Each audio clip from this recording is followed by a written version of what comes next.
And away we go, lesson 5, bubble 5. Let's read through this a little bit. It says debug naming variables, top. It says this program has multiple errors caused by bad variable, bad variable labels. So labels have to follow some conventions, okay? And here they are at the bottom, okay, the rules. And it says also you can click help and tips here at the top for more about variables and naming them and the variables video. Cool, right? So let's go back to the instructions. But labels can't have spaces. Labels for variables can't start with a number, and capitalization and spelling must be exactly the same. So you can see these red squares here indicate errors on these lines of code. So we have to fix them. Okay, and we just have to make sure that they aren't violating any of these rules right there. Okay, let me change my mouse. So line 1, let's start there. And you can see that we are in text mode now, not in block mode, because it's a little bit easier to change wherever you want to make a change in text mode instead of block mode. So line 1, variable, and it's called one dimension. That's a problem because labels can't start with a number. So let's just call it dimension. Let's take the number out. Okay.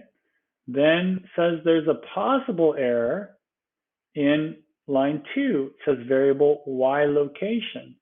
Well, that looks okay. It doesn't start with a number. It doesn't have any spaces. But the problem is down in line 6, you can see when we call the variable right here, it's not the same as that because the y is actually lowercase. So change that y to lowercase and change that 1, delete that, and now look, that red dot is gone on lines 1 and 2. Okay. Now, the variable name on line 3 is a problem because we have spaces. So the easiest way to get rid of that is just to get rid of those spaces.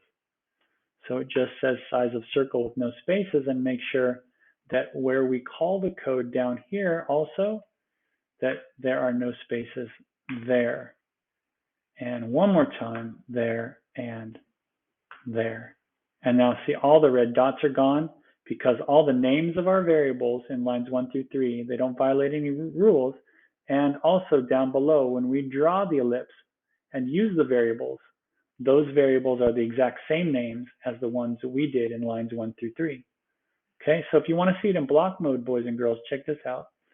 So now this is what it looks like. So the names of our variables are here, where I'm highlighting, and then when we use the variables for the ellipse, okay, so the ellipse, instead of typing numbers for x, y, w, and h, we're using the variables. So when we write the variables in these spaces, they have to be the same exact names that we named them up above. So that's pretty much it. Let's move on. Let's run, okay, finish, continue. Bubble 6. Okay, now what it says is using a variable many times. This program has only one variable called petal size, but it uses it 8 different times. That's the secret, and that's the real power of a variable. Boys and girls, when you use variables, instead of making changes to your flower petals, okay, so I'll run the program.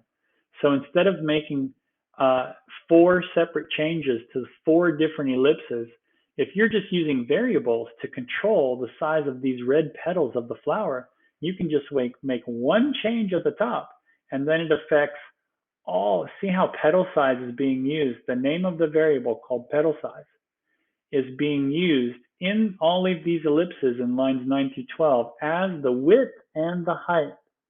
So whatever number I change this to, like 100, is going to make the width and the height of each ellipse, of each circle, 100 instead of 50. So all I have to do is make one change at the top, and it makes 8 different changes in my program just like that. That's why you want to try and use variables when you can, instead of having to go through your code and make all those individual changes to each ellipse. Just do it once at the top and you're done. So let's run our program and watch what happens. Boom. Okay, that's too big, right? Because it says change the number assigned to petal size so the red petals touch one another. And this is more than touching. I mean, it looks okay, but it's the red petals are definitely overlapping. So I made this number a little too big. It was 50, I made it 100. Let's make it something like 75. That looks much more like a flower. We could even change it or make it a little smaller. I don't know. I'm a perfectionist. I like it to look really nice. But, oh, okay. So, but now I haven't even done this because they're not even touching one another. So let's go back to 75. I like that. That'll work. And then try to find the size that makes the most sense. Okay. You don't have to compare your answer with someone around you because you don't have that option. So let's run it one more time, make sure we're good. Yep. And let's click finish. I will see you guys in the next video.